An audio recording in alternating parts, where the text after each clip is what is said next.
Welcome back to the unofficial Squarespace Entrepreneur Podcast. Today I'm here with Kelsey Gilbert-Kreling, who is the co-founder of Week of the Website, author from Sign to Launch, the first book about Squarespace 7.1 and Fluid Engine. And she's also recently launched another course called Better Than Launched, available now on Super High. Kelsey, welcome to the show. Thank you so much for having me, Amari. This is so delightful and exciting. Yeah, I'm excited as well. So, like I said, I really wanted to talk with you about what you've been up to specifically as an author and a teacher. And kind of just get to know the Kelsey Gilbert-Kreling story because I don't know it, to tell you the truth. Um, and we'll go from there. So yeah, fill our audience in on who you are, and then we'll get into what you've been up to. I love it. Okay, so you did a beautiful job introducing me. Thank you. I am the co-founder of Week of the Website, which is a Squarespace first design agency that we launched. It'll be 10 years ago in May, which is just wild to me. I don't know how it could possibly have passed a decade, but here we are.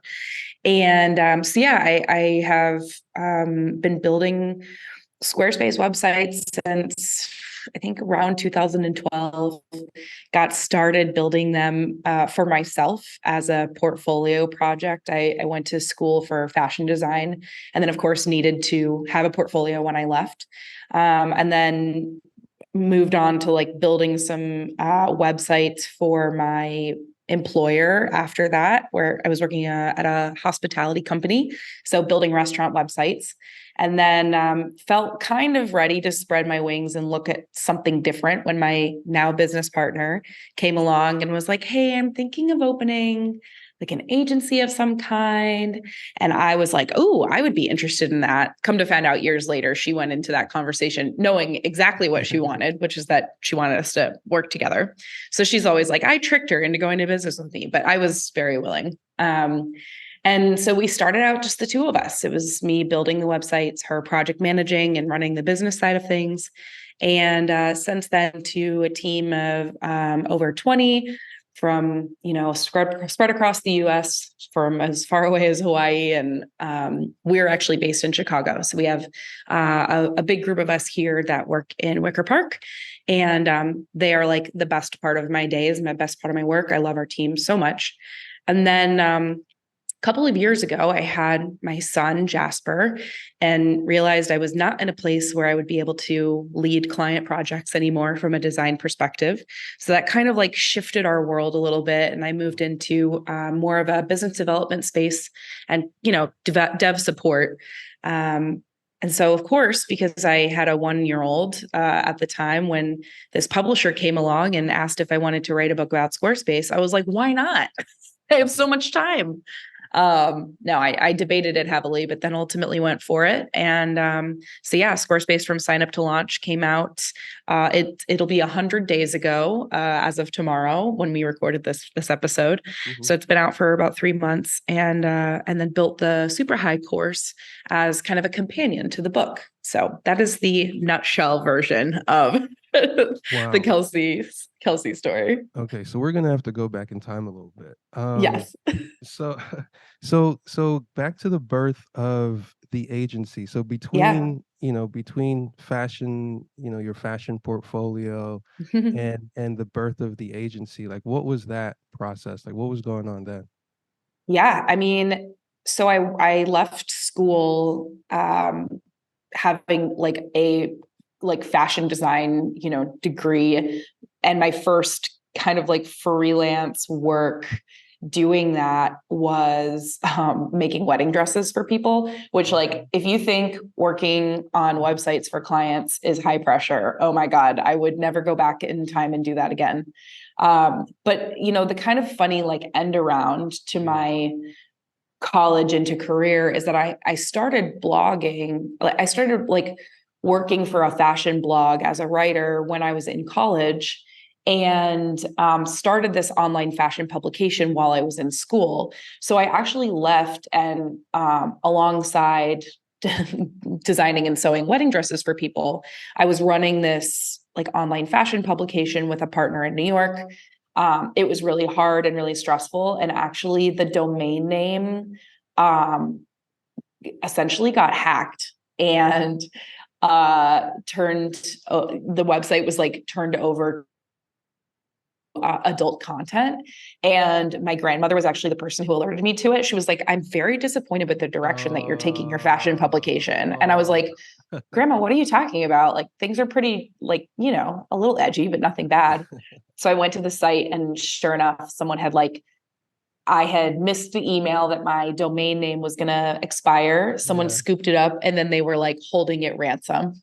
Oh no. And at that point, I was, you know, I think a year or two out of college, I was pretty tired. I was like, I don't know what I'm doing. Like I just left school and I'm freelancing, but I don't like have that much experience working for other people. So I'll never forget, like my dad was just like, you know, we could like come up with a plan to figure out how to get this domain name back. But like, do you want to keep doing this? Mhm. And I just remember being like, no, I don't. So I actually ended up going to work for a design agency in Chicago called Dojo, where they brought me on to run social media of all things. So I got to experience what a design agency looked like from the inside and really just focused on like sharing what they were doing on social. This was like very early on, right? So we're talking Yeah. like 2011, maybe 2012. So like Instagram was the thing, but barely. And Twitter was definitely a thing. Mhm. So they brought me in. I did that for a little bit, and then I went over to that hospitality group where I was running a digital publication for them, where I like traveled the country with this video photo team, and we would go interview restaurateurs and chefs and bartenders to have this like online publication for their hospitality group. Mhm. So that was like a very interesting mixture of like editor and tech person for them. And then they were like, and also, can you build some of these websites? So that Mhm. was like this really interesting meandering path. You know, writing has been a constant in my career, but typically in these kind of like side parts. And then Mhm. of course the digital, like that just all came from like Tumblr and, you know, blogspot when I was young, learning how to do, you know, HTML and CSS to make my blog look cool. I love that, like, it's still editor and tech, with what you're Yeah. doing now. Yes. Um, so it's really cool to see how that thread is still thread. Um, what were your like earliest like publication experiences? Like I don't know, kid newsletters, that type of stuff. Like, did you have any early exposure that was kind of like, yeah, this is something that I really enjoy? Um, I have always loved reading. Like it is if you ask me like what do you like to do? The first thing I will say is read. Mhm. And it's been that way since I was really young. And so it just like writing and reading has always, it's just felt like a part of how I have like lived my human experience. So Mhm. it feels very interwoven. I didn't do like journalism or anything when I was in high school because I did a lot of speech and debate. So it was mostly like writing speeches or writing on various topics that I would then, you know, share like verbally. Mhm. I have this little book that I came across that I made when I guess I was really young. That my mom was just like, I kind of felt like after you did this, we knew you were going to write a book someday. I would say like it just, I really never thought I would write a book about Squarespace. I I don't have enough of a like fiction or journaling personal practice to have thought I would end up writing like fiction or memoir. Mhm. So this is just like a very interesting happy accident that came out of it. And I like to think that it's a little bit warmer and a little bit broader than your typical, you know, technical book because I really tried to focus in on like the experience of learning something for the first time, what it's like to try and challenge yourself, because I feel like the work that I always have responded the most to is, writing like that. So it was an interesting experiment in trying to mix the things I like to read with the knowledge that people want to learn. Yeah. So what are those things that you like to read? I just finished this book this week that I cannot stop thinking about called Terrace Stories. Mm, And it's fairly new. The author's name is Hilary Lecter, and it's pretty short. Like, you and I both have kids, so you know that time at the end of the day is is precious. yeah. And I used to be one of those people that loved to read like big, long novels that took ages to finish. And this was a book that I picked up and I was like, this is like accomplishable. And it was such a beautiful story about family and time travel and love and loss and what it means to be different. And so that was really great. And then my other best book of the year is this story called Shark Heart. And it's about, there's no way for me to explain this without it sounding totally wild, but it's about a man who's turning into a shark and how that affects the people around him. So those are my two favorite in the fiction space. And Okay. then I'm also reading April Dunford's new book, Sales Pitch, Yeah. because we're working on like refreshing our positioning for 2024 for the agency. And then of course, for me, that means rewriting all of our sales proposals so that they tell our story. Awesome. So the first book, it was like those are all of my inner keywords. Family Yeah. and time travel. Like those really speak to me. Oh And my that God, Amara, you're gonna love it. It's so beautiful. It was one of those books that like I really wanted to just finish it multiple times, but I made myself just read like a chapter at a time because I wanted to kind of take it in. yeah. Um and the guy who's becoming a shark and how it affects the people around him, that's a great premise. Right? Um, Right. I was going through and I actually listened to that one as an audiobook, and the person who performed it was fantastic. So that was one that I kind of snuck in there while I was like, on the times when I'm working or driving. So I guess I don't know. I always just saying like it's my rules. I can make them mean whatever they mean. I count an audiobook, like listening to an audiobook, as just having consumed a book in whatever form. so if Week of the Website was a book, like how would you describe it? Oh God, what a nice question. I want to answer questions like that every day. I got them. Um, I would honestly say that I think Sign Up to Launch, not to toot my own horn too much, Mhm. is probably a pretty good example of Week of the Website, because something that we have created is, I think, a very special community of people. So our company is powered by a team of developers and a team of project managers who work together to help our client sites become real. And one of the things that was really special to me about this book was I knew the only way I was ever going to feel confident putting it out into the world was if I had the critique and criticism or critical eye of the people around me that I really respected and understood to be like very, very good at Squarespace. So Shelly Morse, who is a really talented Squarespace designer, and Justin Maybe, who also has his own design studio, they actually acted as my technical editors.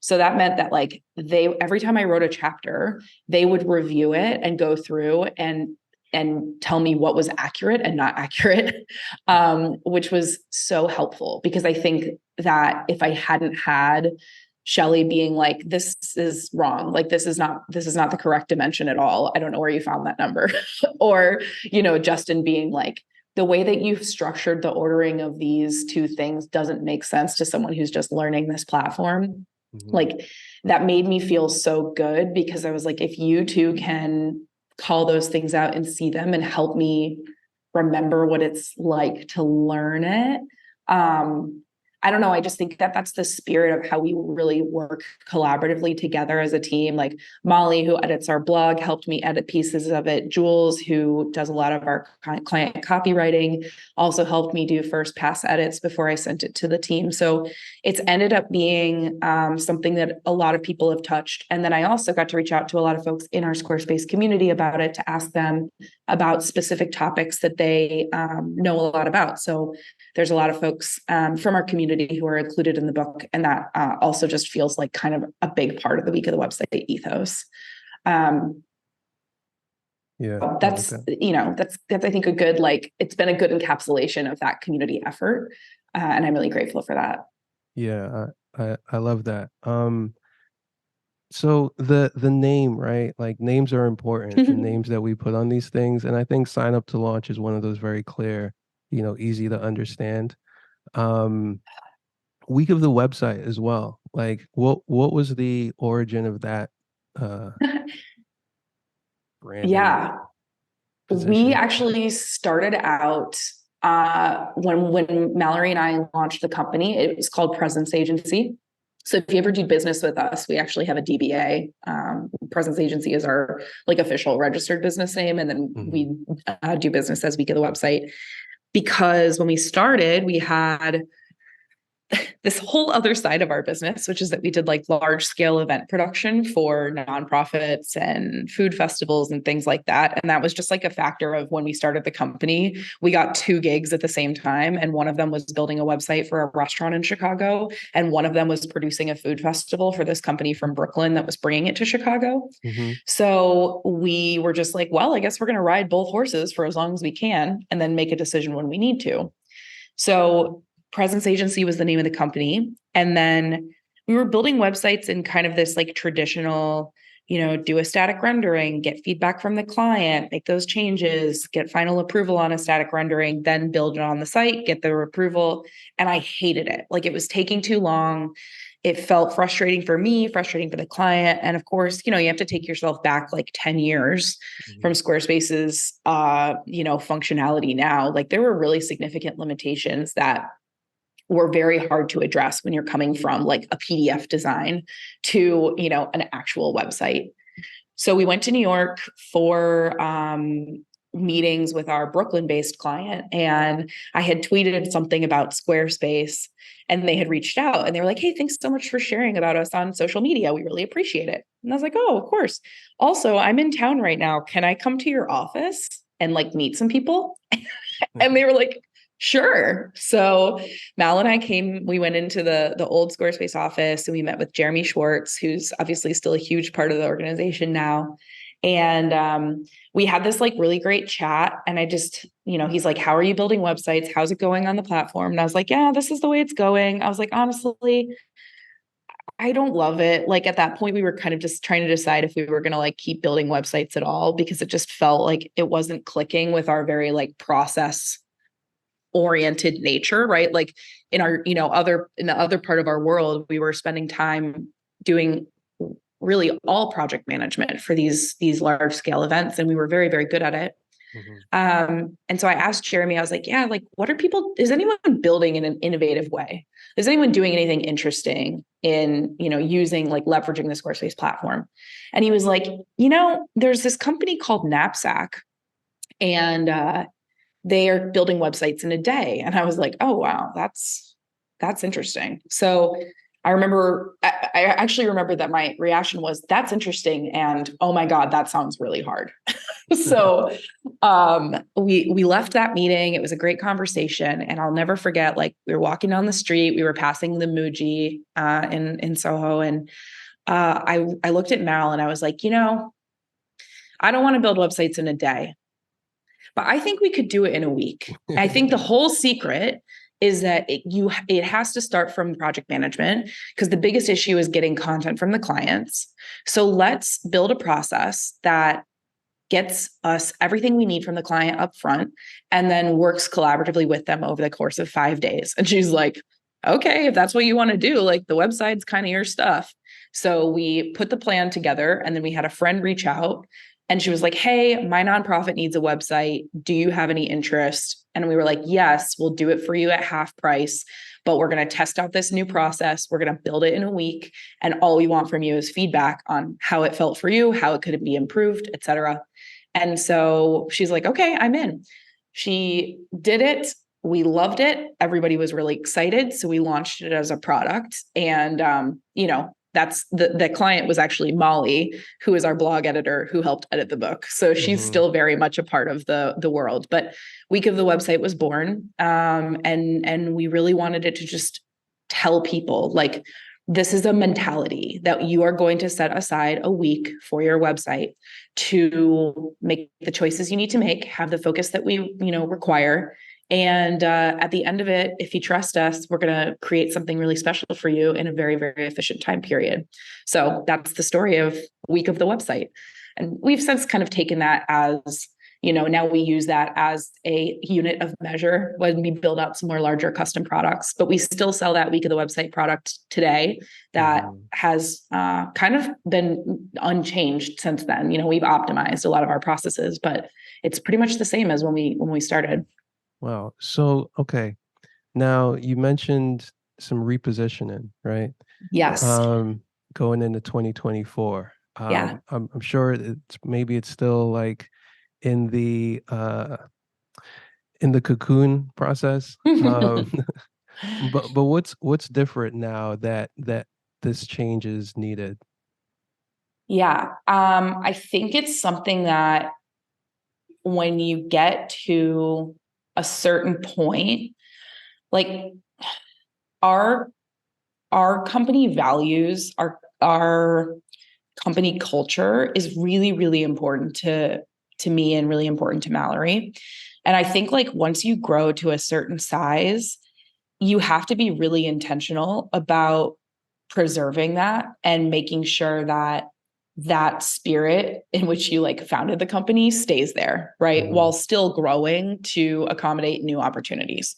So for us, one of the biggest shifts out of our original week-based product is that we partner with a lot of other agencies to build websites as like the implementation arm of their work. So we partner with graphic design agencies, marketing agencies, folks like that, where we're doing repeated business with them based on kind of like a relationship that we've developed so that they can bring over a client. We build the website for them, either as the first part or the last part of their engagements. And then we've also been working with a lot of larger organizations to move over like bulk sites to the Squarespace platform from other providers like WordPress.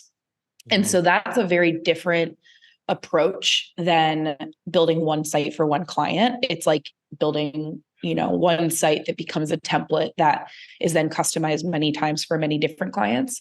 So we needed to kind of reimagine how we talk about Week of the Website to be more inclusive of the ways that we serve small businesses, agency clients, and then these larger scale organizations that have like bulk sites that they need to move over. Yeah. And last year, we actually worked with the same positioning consultant, and what came out. So yeah, we got no surprises, only delight out of that, and it really encapsulated this idea that like we want our clients to feel like they are in very, very good hands and they know what's going on at every moment.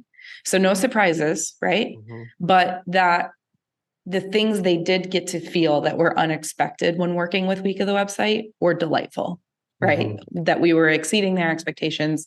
So this year has just been the next evolution of that mentality outside of just that small business approach and kind of expanding it to, okay, how do we think about the Week of the Website experience if you are a more corporate client, right? Or if you're a large nonprofit, how can we make those bigger engagements feel very, very individual? So yeah, that's kind of the like mentality behind how we're doing things, and we're redesigning our website. It's time, it's due. So that's kind of part of it too. Of course. So you mentioned values and culture, right? So in the beginning, it was just two, right? Yeah. And then two multiplied. So in that Yes. process, how did you go about that decision making to ensure that you didn't lose any of that initial, you know, thing that started the company? Yeah. I actually think that adding people to our team has made those values blossom. Like Mm, for me and Mal, we're very close, right? Like it's a, kind of bizarro situation. I don't understand how it works, but we are not only, co-founders and business partners, we are very close friends as well. Like she lived with me, her dog, like my husband, my son, we lived together for a good part of last year because of a variety of circumstances, and it was great. mhm, um, and I think that just the two of us, we established some things pretty clearly with how we wanted to work with our clients. But I don't know that we had like very clear values about how we worked with each other. It was only when we started bringing on other teammates that we really clarified and crystallized like, this is what we care about as an organization, and that starts from inside. yeah, I also don't mind telling you that the two examples of working for other people that I had were very challenging okay. and very enlightening. And I learned a lot about the kind of business owner I never, ever, ever want to be. Right. Mhm, And that comes down to clarity, that comes down to trust, that comes down to people feeling valued for their work. And so, for better or for worse, I had some great examples of what not to do. And as we hired people that we felt very, like we were so appreciative that they wanted to be a part of Week of the Website, it became really important for us to create an environment in which they felt like supported and like they always had an opportunity to grow and that they always knew what was going on with the company. We err on transparency because I want people to feel like we work with them, they don't work for us. And in that way, having more people on our team has made it easier to see those values kind of like in play in the mhm. day to day. Yeah, I get that. That makes sense to me. Um, I mean, I'm sure there were challenges, growing the team, but was there anything that stands out that you would advise, to someone who's just starting to grow their team? Oh my gosh. It's such a learning experience. And when I say that, like what you're hearing in my voice is me remembering, the times when you feel like as a leader, you want to be, you know, you want to be a good enough leader and sometimes you fall short, Mhm, right? One of the most interesting challenges that we have encountered was that we had a really great team of people who came in, I would say like earlier in their careers, and over the years have grown and their skill sets have been like exponentially improved. So mm, we had to go through a pretty significant price increase. It was probably like 2 years ago ish. And that was because our team was just, they were like blowing these client projects out of the water where we had like quoted something, budgeted something, told them what their payout was going to be, charged the client something. And then they were delivering these websites that were beyond that, right? Because mhm, they were so curious and they wanted these sites to be so fantastic. So, where when we started out, we were offering like great sites that were customized from existing Squarespace templates. But the more our team grew and their skill sets grew, the more they wanted to stretch their wings. So they were building these like mega custom websites in a week for, the budget that we had established to, essentially like apply design to an existing template. So mhm, we had to go through a whole recalibration where I was just like, you all don't want to like work less hard. So we have to charge the clients more. And that was such a funny, like, obviously part of that came from, what we needed to do financially as a company as well, especially with me stepping out of a designer role in any capacity. Like that really changed our margins. mhm, Um, but I just remember being like, listen, you guys, if you want to work less hard, we can keep charging this lower price. Or if we decide as a community that we really want to like be bringing this level of design to our projects, like that's cool, but we have to change how we talk about what we do because there's a mismatch between what we're selling and what you're offering and what you're providing for clients. So that was like a really funny moment where we were just like, you've outgrown our original pricing and positioning. So now we mhm, have to recalibrate because I'm not really interested in like hiring people who are like not as good or not as dedicated to our clients, Yeah, yeah. which makes me laugh. So, all right. So, you became a mother, and that changed things. And I think that changes things for anyone who becomes a parent, at Yes. any point in your career. Yes. But I think especially as an entrepreneur, you don't necessarily like have maternity leave. You have to create it, Mm, right? Um, or whatever's next, or however things change, you have to be the one who defines it. And I think that sense of feeling that you now have a another responsibility to create a world for yeah. this person you've created, it kicks us into a different gear. I know it did for me and every other person I talk to. It's like, okay, I became a parent and now something had to change. So, what was that transition like for you? Were you in anticipation of this pending change? Did it kind of just like catch you by surprise? Like how, and when I say change, I mean like your relationship with the business. Yeah. Um, it was a total cluster, Amari. Like the whole thing was so, I can look back on it and smile now, but I had a really challenging pregnancy with my son. I had a lot of like complications. And then I ended up giving birth to him a month early. Mm, And we also were at like a pretty precarious time in our business at that moment. And I like, so I had my son and we had a couple of client projects just like abruptly cancel. mm, We had two of our other project managers were already out because they had just had kids.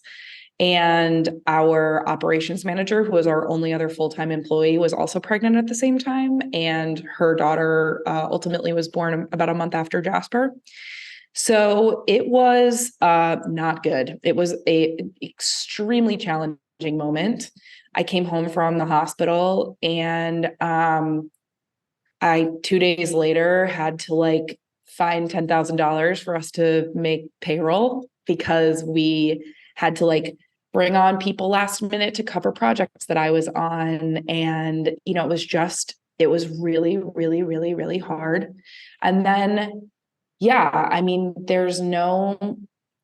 the time when all of this was happening, I didn't have as strong of an understanding of like how our business could protect us with regards to like maternity leave. If I had known before I got pregnant, I could have signed up for like we could have signed up for short-term disability insurance that would mhm, have helped pay my salary while I was out and other team members. So we mm, were essentially covering me and then also provided I think it was like a couple of months of paid maternity leave for our operations manager, Katie. It was a nightmare. It was really hard. And it took a very long time for me to like feel mentally strong after that because it just felt like, oh man, I had this really challenging experience having my son, and then I let my company down, and now I'm not there to be able to fully help. So I actually ended up going back to work like 6 weeks after I had Jasper. mhm. Not how I would have wanted to do it. Right. Um, and I would say that year was probably one of the hardest, darkest years of my life when it came to business, when it came to finding my place in our work. And in a lot of ways, doing the book helped so much with all of that. I know it sounds silly, but finding a way to do something that I could set out to accomplish and doing it in a way that I felt really proud of, Yeah. that had a good outcome. It's like I don't think I want to have any more kids, but weirdly going through the process of writing that, refining it, editing it, incubating it, and then putting it out into the world, Mhm. like it felt very restorative after that really challenging time. And to come out of the release of that book and feel like it's also this like next day for our company. Hmm. It was a really tough time, but it forced us to reevaluate a lot of things about how we were doing business. It got me out of being a designer, which I really needed to do because I needed to be able to focus on growing the company and leading the company instead of like building client sites. So I look back on that as the hardest, best year Hmm. because obviously I got something truly amazing out of it, which is Jasper. He's like the funniest, coolest kid, other than of course yours. But you know, it forced us to grow up and take our business seriously in a way that we had not done before. Like we became a company outside of just like a thing that we were doing. So it was a very like it felt very transformative. And now I feel like if I could make it, if we could make it through that as a business, if I could make it through that as a person, I feel like a better parent to Jasper and I feel like a better leader to our team because we made it through that tough time, you know? Wow. Yeah, I feel you. Um, wow. Yeah, it's definitely it sounds transformative, and that's how I process like new people coming into the world. Is there's always um like transformation going on around it. Like there has to be like Yes. something has to like break down in order for something new to be built back up. And Yeah. I've found in my creative practice, there's always a parallel when my children come and with what's going on. Yeah. And I was just reflecting on this yesterday because tomorrow I'm doing a workshop on what's the name of it? How I turned a $500 Squarespace project into a six-figure income stream. And I I was love thinking, that. yeah, thanks, you should come. Um, it's going to be tomorrow around this time. And Okay, perfect. yeah, so I was reflecting on like what was going on before that $500 project. And it Mm-hmm. was a few months after my daughter was born. And when my daughter was born, um, like squarespacethemes.com, like it was down, the website was down for like 4 months. I didn't have any clients coming in. I was like starting from scratch all over again with some other business ideas. Yeah. And then I had to just like go back to like my Squarespace basics, like the things that Yeah. I had originally found my niche in. Yeah. And I'm like, okay, like so if I'm gonna like relate this story, like what is the common thread in this? And um, I think like I have this thing on my LinkedIn right now where it's like I'm here for the dad who's on paternity leave and who's not going back. Like I love that. because that's who I am. That's my jump off point. And Yeah. each one like my children were born 3 years apart, like each like Mm. 3 3 3. So Good I've got timing. like 9 years where every 3 years there was this big transformation that had to happen. But before I really like got into the figuring out like my digital product space, Yeah. it was like there was nothing. Like it had to go back to nothing. Like I had to go back to um go from having clients and having somewhat of a business going and things going to like nothing going on, to go back to like, all right, well, what is it that I really can anchor myself to? And at the time, it was just simple Squarespace customizations because that was the Yeah. problem that I had had starting out. It was the thing that I had solved for myself and was able to do for others. Okay, good enough. But as soon as I found a development partner, it was like, okay, great. I can finally focus on the marketing and kind of product development, audience development side of things, and someone can take care of the development side that I'm not exactly like the expert in. Um, Yeah. so that's what got my like time freedom thing going on because my daughter, she was born with some complications, so it was like Hmm. always in and out of the hospital or doctor's visits like for the first like Yeah. 3 years. But fortunately, that $500 product, I saw something in it, and that thing is what kind of helped to grow the business to today. I Um, think that that's so cool though, because I don't know. I really think the only thing that makes an entrepreneur is that vision. Like you can learn all of it. You can learn so much. And I think you've been doing such an amazing job of helping connect people with those like those skills that you have to learn as an entrepreneur. But that vision to see the potential in something small is so vital, right? I don't know if you've felt like since you've had your kids, though, you see things in a little bit of a different way. But like, yeah, seeing the potential in a $500 project to become the next part of your business, sometimes you can't explain it, but you just have to go with it, right?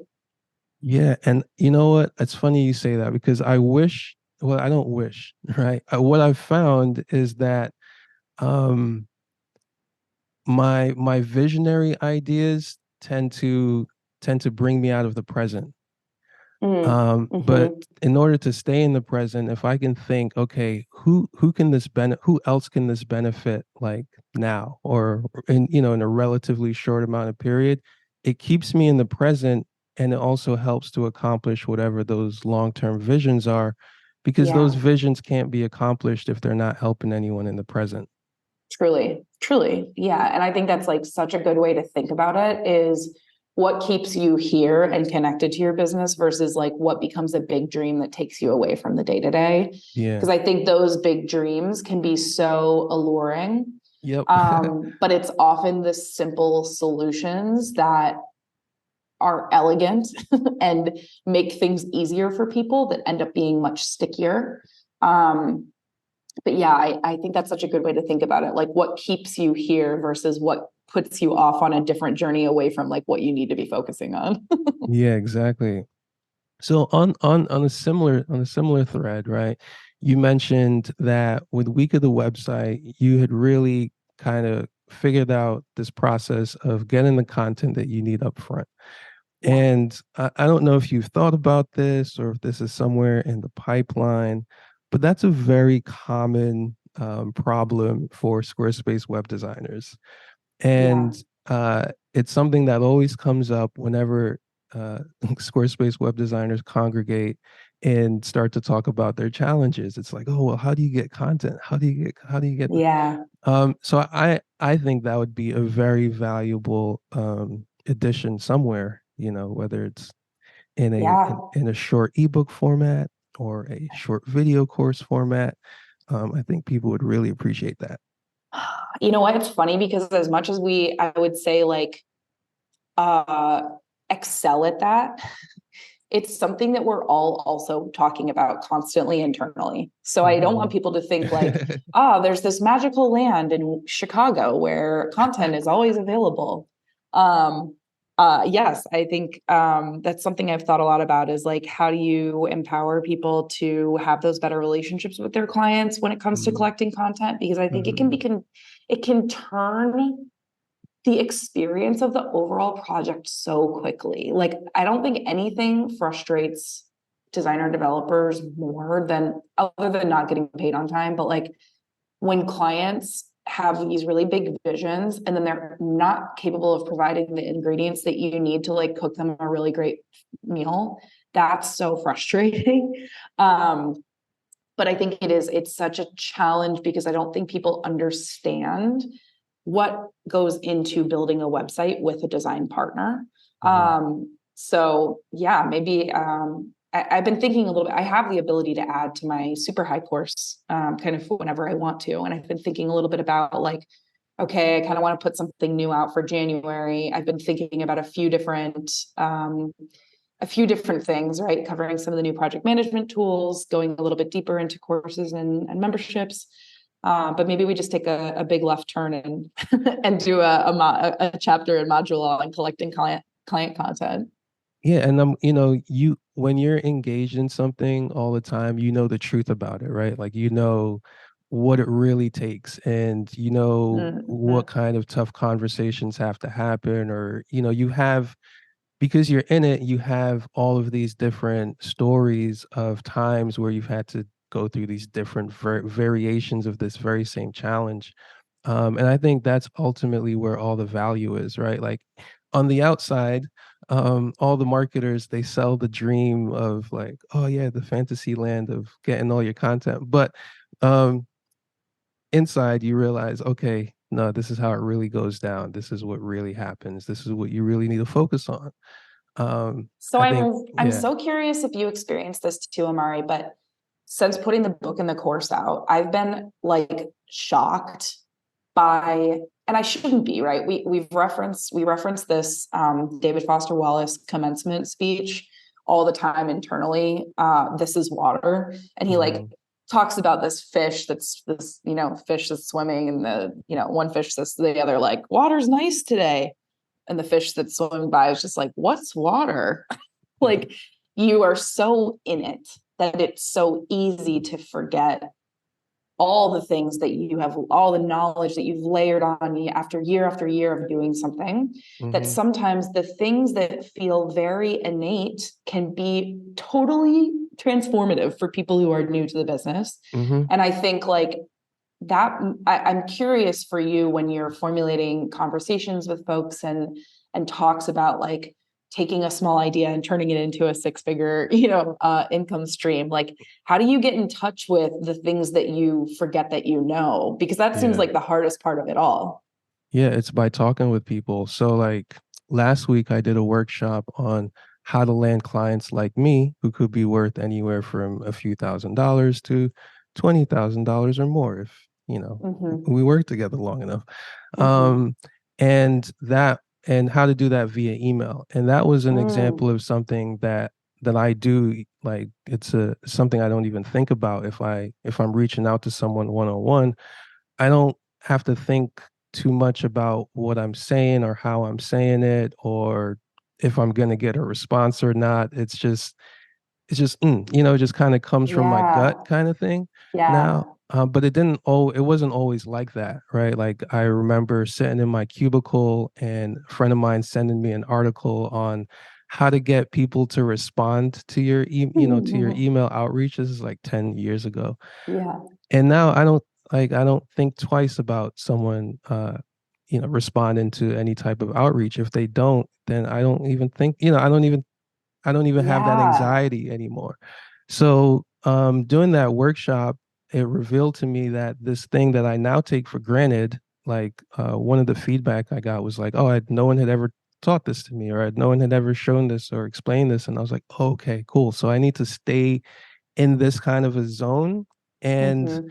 I've had a couple roadblocks, and one of those roadblocks is like, for example, saying, how to take a $500 Squarespace project into a six-figure income stream. Like I had a lot of resistance around the highlighting the benefits, right, of things Yeah. because I was so immersed in the struggles where it's like I can't emphasize the ultimate wonderful outcome, even if it's true. Like if there I know of all these struggles, but it's like, well, that's the whole point, is that people don't know those struggles. So you still have to give them your outcome, which like I'm in the dream that I once had for myself, right? So I've had to accept that, and while also going back in time to when it was still a dream, and trying to bridge that gap through conversations with people that inform me of what I now take for granted, right? So like Yeah. with digital products, I have a certain thought process that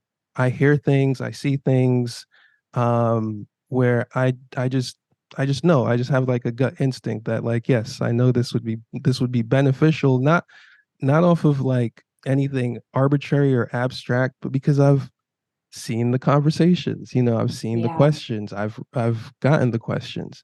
And so Mm-hmm. I have this like intuition for demand, or I have this intuition for tapping into demand that now that it's intuitive for me, I have to like unpack that intuition and like reverse engineer it and say, okay, well, it starts with this kind of focus Yeah. and then asking this question with that focus, and I mean, I'm doing it with you now, and it'll always like produces something.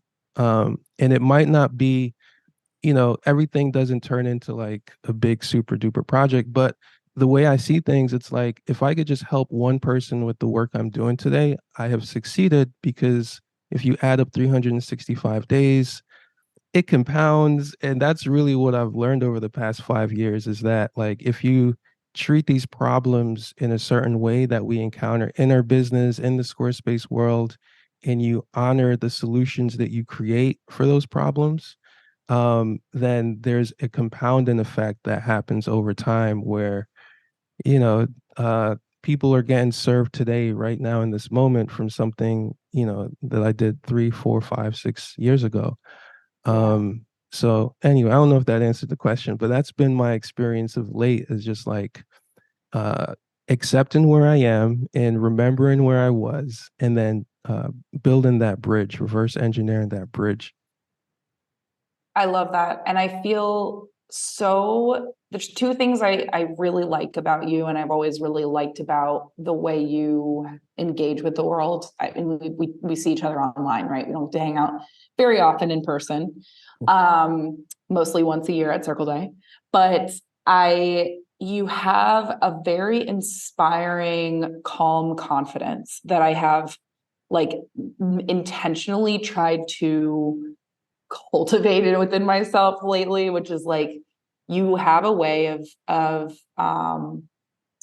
talking about your work and what you offer to the world with not bravado, but just this like, here is what I have to offer you. Like this is what I have to share. And I love that directness. I also have always appreciated you have a continual sense of looking forward. I don't feel like I ever see you worrying too much about how things were and the way that things have changed. And I'm sure as someone who builds plugins and integrations, that can be an easy habit to fall into of looking backward and saying, oh, well, now this doesn't work. And now this doesn't. And I really admire that about you and the way that you just kind of like every day keep pushing forward, keep trying to think about what's coming next and how can you serve your community today. And I just both of those things I think are really phenomenal. Thank you. I appreciate that. And yeah, you left me that comment recently, and I was like, wow, I didn't know I was confident. It Oh was, yeah. is in like, sometimes there's like I do a lot of time travel. So like, Mhm. um, there was a time where I wasn't confident at all. Mhm. But I still had to like show up with whatever I had, in order to Yeah. survive. And that's really Yeah. what has kind of, I think I wrote it down somewhere recently. It's like I was in survival for such a long period of time that the only way for me to survive was to do these very simple things, to show up and with simple solutions to simple problems. And just that repetition, now I can be confident in it because I've seen the result. And so once upon a time, I had a lot of faith. That was where my confidence was. Now I don't Mhm. have any faith. Now I just have a lot of conviction. So Mm. the conviction is something I always wanted because I was like, man, how can people be so convicted about that? Like how do they know? But when you have your own proof, your own evidence, your own experiments that you've run, then you know for yourself. And it's like, I can't tell you about anyone else's thing, but I could tell you Yeah. about the experiments I've ran for the past decade because Right. fortunately, I documented them enough where I can like go back and say, okay, cool, this is how this works, or this is how that works.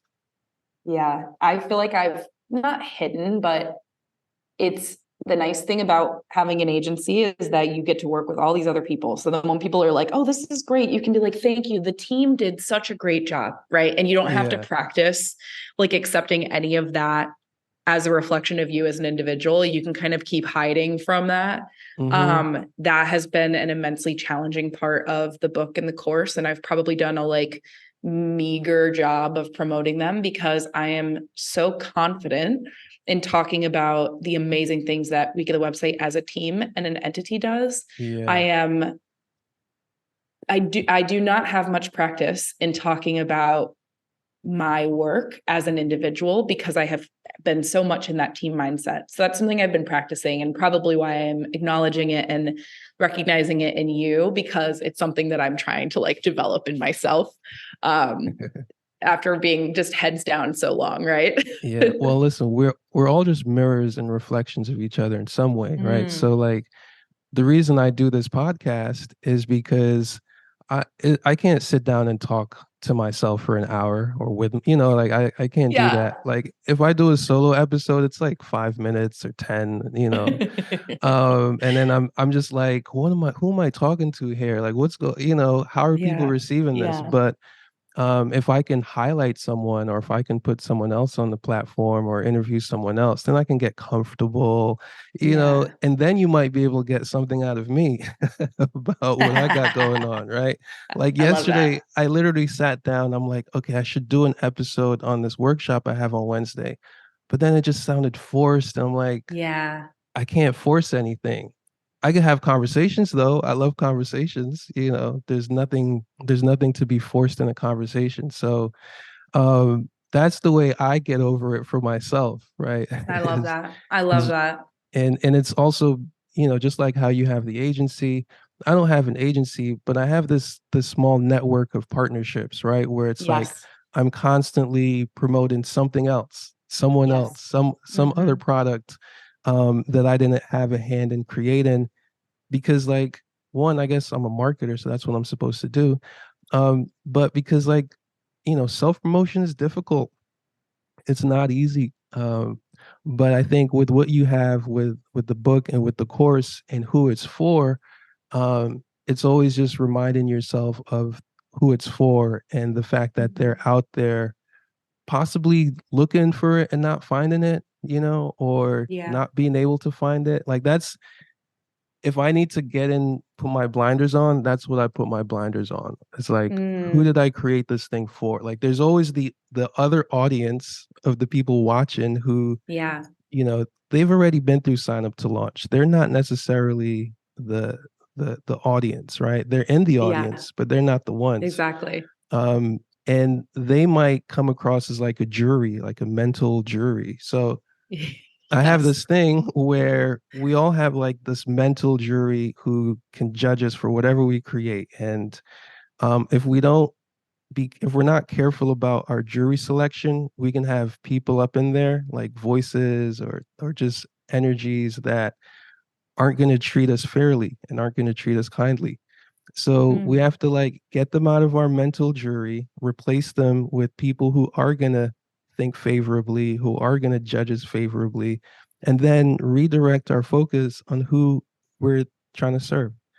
I And love then, that. I and love that. it creates a mental space where you can just go. I love that. That's such a great way to think about it and so useful. Um, I also try to remind myself that like when people in our community do things that are great, I love, love, love telling other people about them. Hmm. So like I should also assume that people feel the same way. Yeah. But I think like that is something that has been really fascinating over the last couple of years is it feels like there's a community of creative professionals that work on Squarespace that has come into its, like age of maturity that hasn't always been here. And so it's been really cool to see that grow and change over the last couple of years.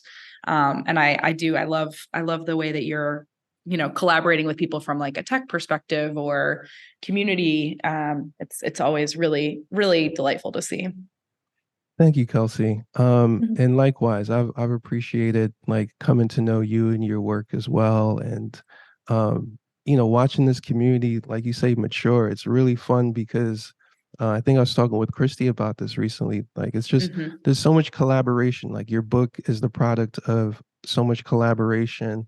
Mhm. There's nothing that like this is like kind of cliche because I've heard like politicians say this recently, but there's nothing you can do we can do by ourselves really. There Mhm. always has to be like people connected to it for it to even have any value or purpose in the first place. Yeah. So the more of those connections we make, it's like the better it gets. Yeah. So, Yeah. Well, I'm so happy to have spent some time getting to strengthen that connection with you, Amari. And yeah, I hope the workshop goes super well. I can't wait. You should send me the link after this.